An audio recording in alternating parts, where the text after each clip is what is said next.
All right, good morning, everyone. Welcome. My name is Allie. I'm an educator here at the Aquarium of the Pacific in Long Beach, California. Welcome to our Aquarium Online Academy. We are going to be exploring lots of really cool fish today. It's all about fish. So if you would like to interact with us, any comments you might have, anything you want to tell us, or any questions, we would love to hear you. Now, we'll do our best to get to as many of those questions as we can. But again, we love to answer your questions and help us explore a little bit more.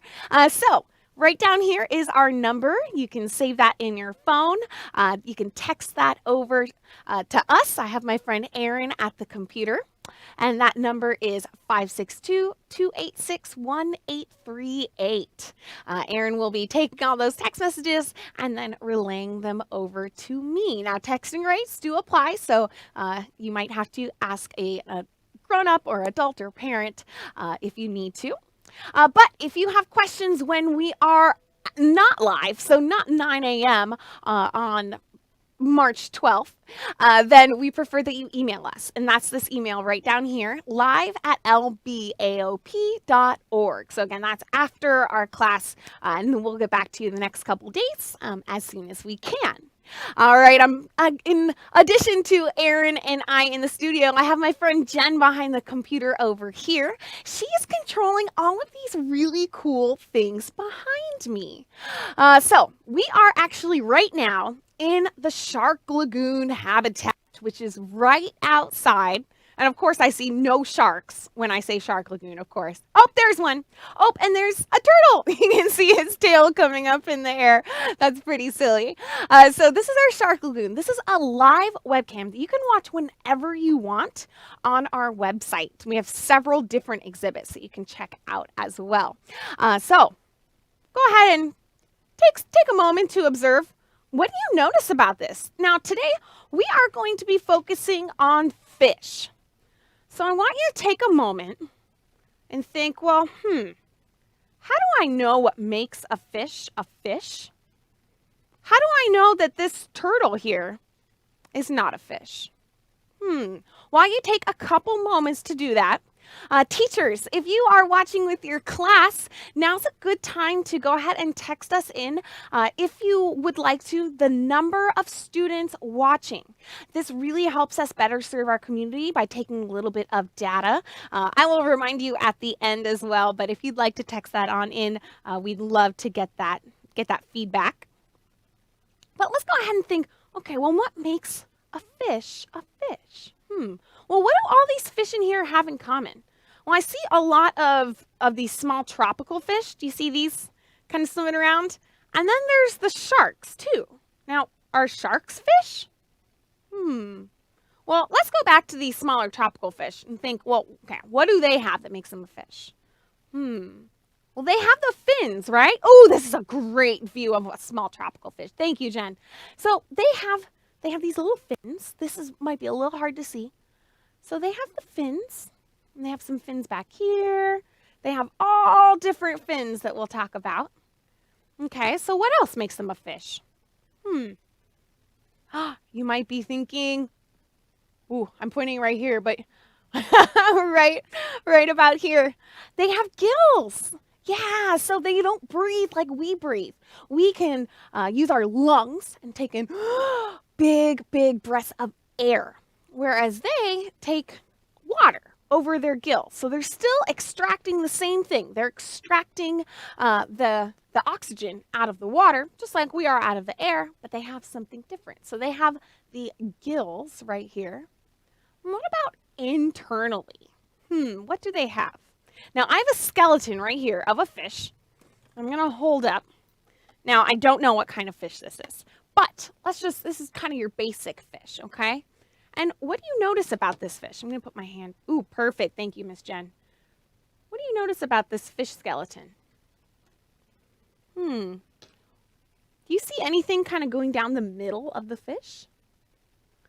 Well, this line right here is their backbone.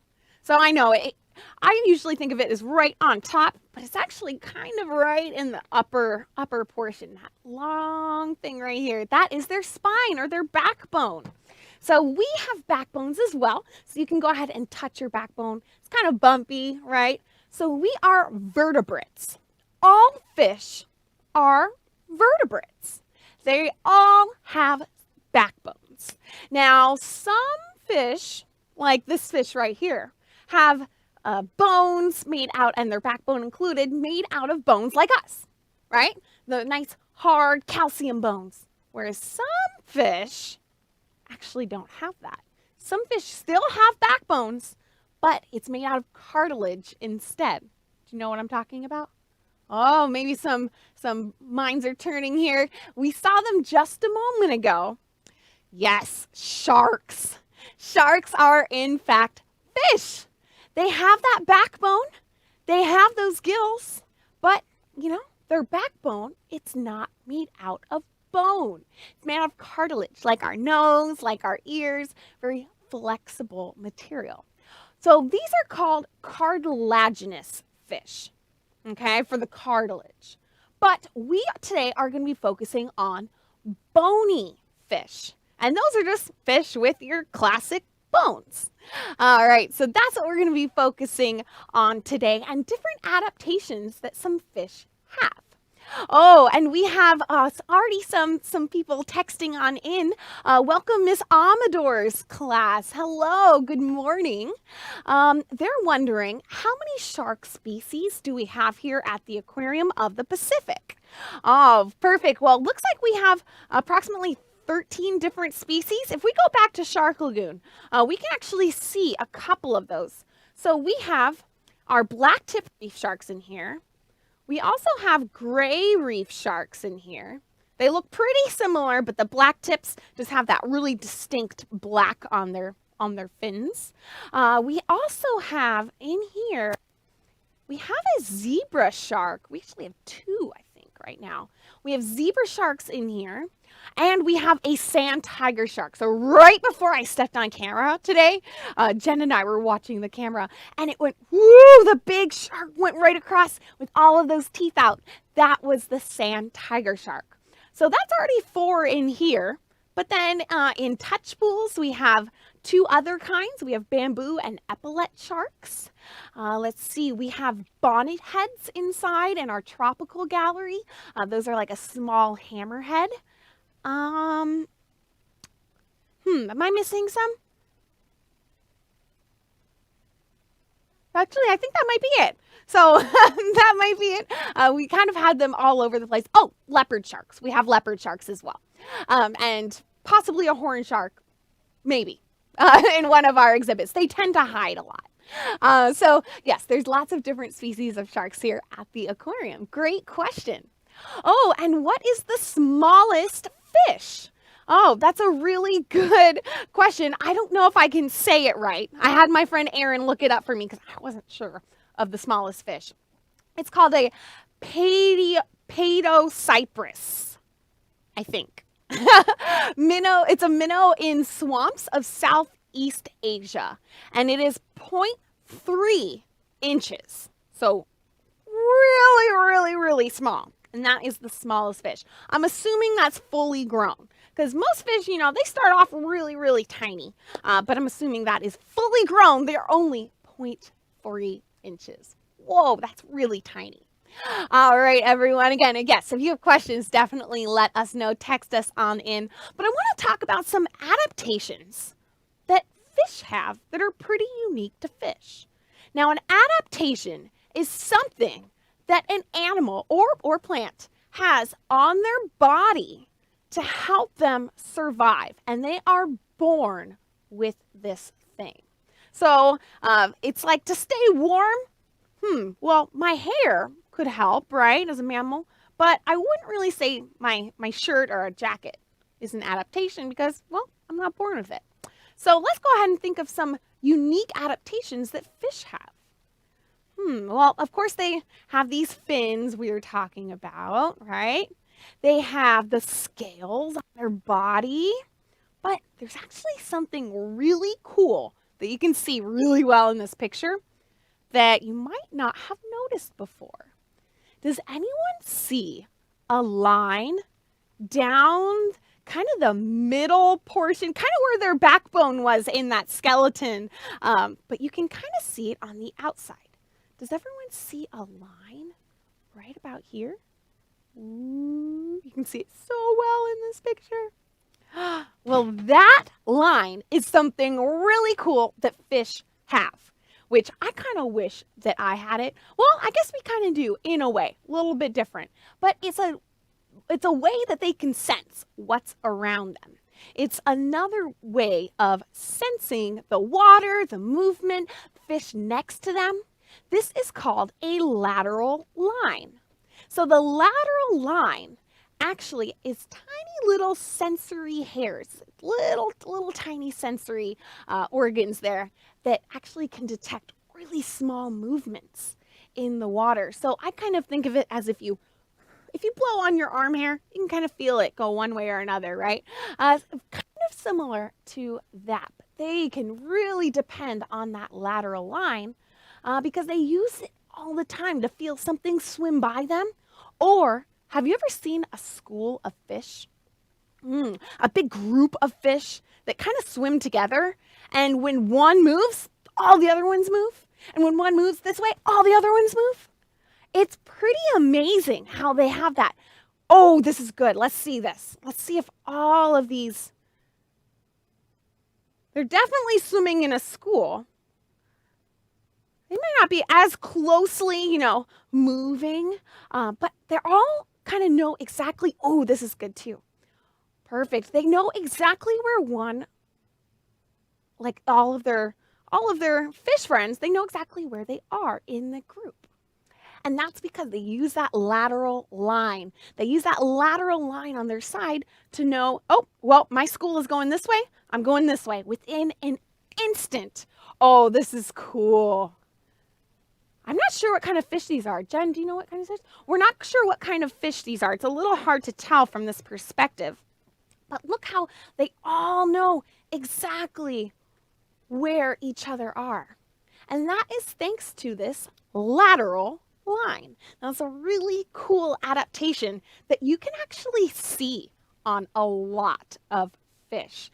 Now, it kind of looks a little invisible, but now that you know that this lateral line exists, I'm going to challenge you to, whenever you see a fish, see if you can find their lateral line. Can you find the lateral line in this picture? Now, this is called a sheep's head, and it is a species that we can actually find off of our coast here in the kelp forests. It is a kind of wrasse. Do you see their lateral line? It's a little hard to see, but because you know what to look for, yep, you can see this line right here. Whoop. Awesome. Alrighty, everyone, we have some more questions coming in. I want to get to them, all right? Oh, Mrs. Christie's class. Hello, good morning. Do all fish have eyes on the sides of their heads? What do you think? Do all fish have, on either side of their head? Or would some fish have a little bit different? Let's think about that. Well, I'm going to step out of the way because Jen brought up exactly what I was thinking about. And it's this picture right here. What do you see in this picture? Most of the time I think, well, I just see sand. Well, this is a fish, believe it or not. This fish has its eyes right on top. So it depends on kind of where the fish lives. So this fish really loves to sit on the bottom and kind of bury themselves in sand and kind of blend in. So if their eyes were kind of on either side, they wouldn't be able to quite see as well. So by having them on top, they're able to see outside of the sand. Now, the cool thing about this fish is, you see how it's kind of like a pancake flat on its side? Believe it or not, this fish is born like this. Like kind of your standard fish you might think about with an eye here and an eye here. And then as it matures, it starts flipping like a pancake. But yep, that eye has to move to the other side. So the eye transfers all the way across its body to the other side. So it's laying on its side with two eyes on one. So it'd kind of be, if it was standing up like it was born, it would be like this, with a fin here, a tail, and two eyes on one side. So all fish have very unique adaptations. So not all fish have eyes on either side. Great question. Let's see. Maximo, do fish have lungs? Oh, great question. So let's go ahead and go back to a picture of a fish, though. We can really see its gills. So right behind its eyes, you might know, oh, this is great.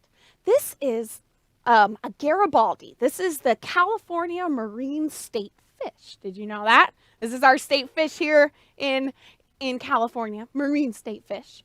And right behind its eye, you might notice almost looks like a little circle, a little semicircle. Or have you ever, caught a fish and you noticed it kind of goes out right here? Yeah, so that's the operculum. So the operculum is a little covering that covers their gills. Now their gills are kind of stringy,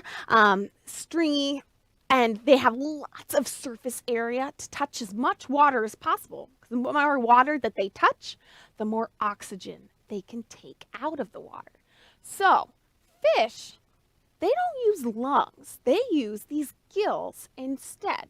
So we talked about it a little at first. So they're still taking oxygen out of the water, but just differently than we do with air. Our lungs help us breathe oxygen in the air, where we couldn't do that. If we just took a deep breath underwater, that would not be the best. Whereas the fish, they have these gills, and they can do that underwater, but if they took them up in the air, might not be the best, right? So good question. They do not have lungs, but they have gills instead that you can see. Oh, right behind them. Oh, this is a really cool fish. Now this fish actually has both of the questions that we just answered. Are its eyes on top of or on either side of its head? No. So these guys are called mud skippers. Their eyes are just on top. And it's really cute because when they blink, their eyes go boop and go all the way kind of inside their head and come back out. It's pretty funny. But they are an amphibious fish. So that means that they can actually survive in and out of water. So there are some animals that have, different adaptations that allow them to survive in different habitats. And this mud skipper is just one of those animals. Jen, do you know, do they have actual lungs? They can store air. So it's not a true lung like we have, but they definitely have those gills. Now I saw another question come in. Are there any fish that don't have bones? Yeah, so true bones, definitely what we talked about with the sharks, right? How they have cartilage instead. So they still have a skeleton. Don't get me wrong. They still have a skeleton, but it's not made out of bones. So not sure if that was quite what we were going for, but yes, they do not have bones, but they do have a skeleton still. Oh, good question. Another one here. Biggest fish at the Aquarium of the Pacific. What is it? Well, that is one of my favorite fish in the world. Let's go back to Shark Lagoon because she is so cool. I'm wondering if we can see her. She spends a lot of time laying on the ground. She kind of looks like a big magic carpet. That's actually her nickname, magic carpet. She's actually right here. Oh, not you. Hold on. Taking the spotlight for a moment. That's our sand tiger shark. Oh, taking the spotlight again. That's one of our other sharks. But do you see that little disc right here and this little tail? Yeah, that is called a reticulated whiptail ray. Now, can't tell from this perspective, but she is 10 feet long. So from the tip of her head to the end of her tail, she is 10 feet long. And her, what we call wingspan, so that's from one tip of this fin all the way over to this fin, she is 6 feet across. That's taller than me, just across. and she weighs over 400 pounds. Now, that's a lot to weigh for a fish that doesn't have those dense bones, just has the light cartilage. So she is very, very big. Again, she is called a reticulated whiptail ray. And yeah, that brings us to a good point. Stingrays are fish too. They have the backbone, right? They have the backbone and they have gills. So pretty interesting. They also have those modified fins that they use a little bit different than some other fish. Oh, Darlene is wondering, how do fish smell? Do they have noses? Oh, well, when we smell, we can take in air at the same time. So our nose kind of works to both breathe and to smell. Whereas fish, like this eel here, they use their gills to breathe underwater, as we talked about. But to smell, they use what we call nares. So they have kind of like, you can kind of think of it as a nose, but they're called nares. And they more sense more chemicals and smells in the water, but they don't help with breathing. Good question. Oh, and how many fish species are there? Well, we have about 500 different fish species here at the Aquarium of the Pacific, but in the whole ocean, there can be over 33,000, and that's only what we know about. Now, scientists are going to different habitats like the deep sea and finding really cool animals all the time that we didn't know even existed. So stay tuned. That number might go up as we keep exploring different habitats that we didn't know existed. Oscar is wondering, are sharks and fish related? Now, I hope we talked about that a little bit. Maybe you're wondering a little bit more about it. So let's check it out. So are sharks and fish related? They sure are. Now, we talked a little bit about how sharks are fish. Because what makes a fish a fish? Well, you can see these right here. They have gills right here. So this is a zebra shark. And they have that backbone. Just sharks' backbones, they're not made out of bone. They're made out of cartilage. So all sharks are fish, but not all fish are sharks. It's a little tricky. Oh, and Yasmin's wondering, well, we're talking about a lot of adaptations that fish have. Are colors an adaptation?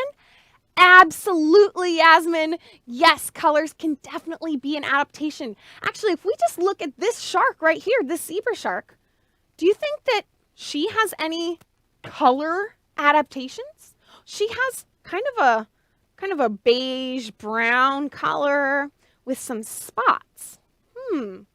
How's that helping her? Well, let's notice where she is right now.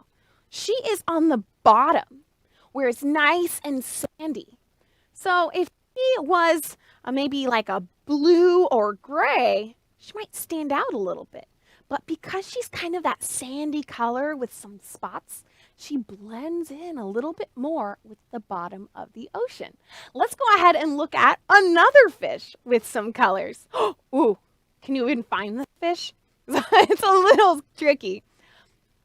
So some fish definitely have colors to match their surrounding, or sometimes they even have stripes. Now, do you see these stripes right here? Now, stripes do help them to, again, blend in with their habitat, but sometimes it also is an adaptation to help avoid predators, because when a fish has stripes, to a predator, when they're looking at it, it's more difficult underwater to tell where the head is and where the tail is and where the fish is in between. I know, it sounds a little silly, but if we were a predator and we were looking at this beautiful fish underneath the water, well, these stripes help break up the body a little bit, so we can't exactly tell where the fish starts or ends. So it's a really great adaptation for getting away from predators. But there's another thing on this fish that helps them to avoid predators besides their stripes. Do you know what I'm talking about? Take a moment What do you notice? What else might help it? I'll give you a hint. It's on its back towards its tail. I'll give you a second hint. It's a big black dot. Yeah, it's this one right here. This is called a false eye or fake eye. So this fake eye is on the back of their body, but wait, their real eye is over here. Well, this helps avoid predators because if you are a predator and you are swimming and you wanted to munch on a fish, well, you're going to go for its face, right? You're going to go for the front of the fish so it can't escape, right? Because you really want to eat it. But if you think the eye is back here, well, you're going to go after him this way because you think that this is the front, and then the fish can escape this way. So it's another way of helping avoid being eaten by predators. Now, if you notice also, they are hiding their eye, their real eye. Their true eye is being hid with different colors and by this stripe here. So if a predator doesn't know where your real eye is and it thinks that this is it, well, when it comes after you, it's going to come after you from the back, not the front. So Yasmin, I love that you brought that up because there is so much to talk about with color and adaptation. I love it. Oh my goodness, we have a birthday too. Oh, it looks like it's Bash's 5th birthday. Happy birthday, Bash. I'm glad you got to hang out with us on your birthday and talk all about fish. Let's see. Now, do fish sleep is another really cool question that came in. You know what? They sure do. Now, this fish right here, this little happy looking fish, it's one of my favorites. This is called a parrot fish. Can you tell why it's called a parrot fish? It doesn't have feathers. It doesn't like to talk. What about this? Its beak. Yeah, it has all these that are fused together into a beak because parrotfish, they eat really hard coral. And coral is really hard to kind of scrape at, so they have a nice strong beak. Well, parrotfish, they sleep pretty cool. Now, when parrotfish sleep, they secrete a whole lot of mucus. I know. They secrete a whole bunch of it, and they make a sleeping bag. Yeah, isn't that cool? Parrotfish, when they go to sleep, they sleep in a sleeping bag, but they make it. They make their own sleeping bag, and that sleeping bag helps when they're sleeping to hide their smell. So kind of helps hide their smell from other predators so they're safer while they're not so alert. And then in the morning, they'll wake up. They usually eat some of that sleeping bag that they made because it has a whole bunch of nutrients in it. And then they'll go about their day and make another sleeping bag at night. So they don't leave their sleeping bag there. They'll kind of take care of it and then they'll be on their way. Oh, let's see. And is an eel a fish? What do you think? Let's go ahead and pull up a picture of an eel. Look at their little face. This is called a garden eel. And, well, it does have gills, so that's how they're breathing, right? And do you think this has a backbone? Or does it look like it doesn't really have structure like a jellyfish? What do you think? Or a sea jelly, I should say. Yeah, it has a backbone. So if it has gills, it has a backbone, it is a fish. And do you notice what else is on it? These black dots. Do those look familiar? Ooh, yes, those false eyes. That is another really cool adaptation that we just talked about on this tiny little garden eel. What they do, oh, thank you. They poke their heads out of the sand just like this, and they pretend to be, just kind of floating around, eating stuff. And then if a predator comes, they tuck themselves back into the sand. They're pretty funny to watch if you have the opportunity. Again, these are called garden eels. Alrighty, everyone, we do have to wrap up for our class today. Thank you so much for joining us. We talked all about fish. I hope you kind of encouraged to look at fish a little differently and think, do they have a lateral line? How do I know that's a fish? And what other adaptations you can find on them. Now, teachers, again, if you haven't already texted in your student numbers, we would love if you did that. Again, better helps us serve our community by offering these classes and kind of gathering some data. But other than send them over to, oh, I disappeared for a second. that, that was just a technical error. If you do have any more questions, go ahead and go to live@lbaop.org and you can type those in and we'll get back to you as soon as we can. But at 10 o'clock, we're going to be talking all about how we build habitats behind the scenes. So if you're ever curious about how we put together an aquarium and what goes into it, well, we're going to be talking about that at 10 o'clock. Other than that, have a great weekend and we'll hopefully see you next week. Bye, everyone.